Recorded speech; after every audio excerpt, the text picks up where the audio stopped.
క్రైస్తలో ఈరోజు దేవుని యొక్క వాగ్దానము హెబ్రీయులకు రాసిన పత్రిక 6వ అధ్యాయం 10వ వచనం. తన నామమును బట్టి చూపిన ప్రేమను మరచుటకు దేవుడు అన్యాయస్తుడు కాదు. దేవుడి వాక్యం దించింది గాక. ఆమేన్.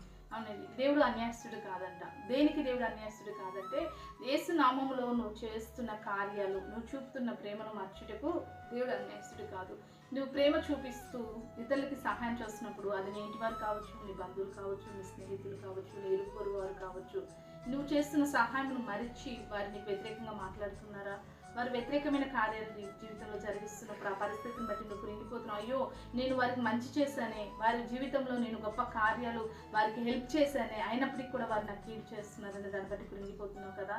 వారు నీకు మేలు చేయకుండా కీడు చేస్తున్నారని దాన్ని బట్టి దుఃఖపడుతున్నావు కదా. అయితే దేవునితో మాట్లాడుతున్న మాట ఏంటంటే, దేవుడు అన్యాయస్తుడు కాదండి. తన ప్రేమను బట్టి మరి నువ్వు చూపిన యేసు నామంలో నువ్వు చేసిన కార్యాలు, నువ్వు చూపిన ప్రేమను దేవుడు మాత్రం మర్చిపోడండి. దేవుడు అన్యాయస్తుడు కాదు. తగిన ప్రతిఫలం నీకు దేవుడు ఇవ్వబోతున్నాడు. మనుషుల్ని బట్టి కృంగిపోక ప్రతిఫలం ఇచ్చే దేవుని బట్టి సంతోషంగా ఉండు. అట్రీతిగా అన్ని విషయాల్లో దేవుడు నీకు ప్రతిఫలం అనుగ్రహించిన గాక.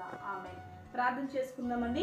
సకల ఆశీర్వాదాలకు కారణభూతమైన మా ప్రియ పరలోక తండ్రి యొక్క ప్రార్థన ఇస్తున్న ప్రతి బిడ్డను జ్ఞాపకం చేసుకుని ప్రభా, నీ నామంలో తండ్రి బిడ్డలు చూపిన ఆ యొక్క ప్రేమ, చేసిన కార్యాలు మనుషులు మర్చిపోయారేమో కానీ నువ్వు మరుచే దేవుడు కాదయ్యా. నువ్వు అన్యాయస్తుడు కాదు. వారి జీవితంలో గొప్ప కార్యాలు జరిగించి నీ బిడ్డని అన్ని విషయాల్లో కృంగిన పరిస్థితి నుంచి విడిపించమని యేసు నామములో ప్రార్థిస్తున్నాం తండ్రి.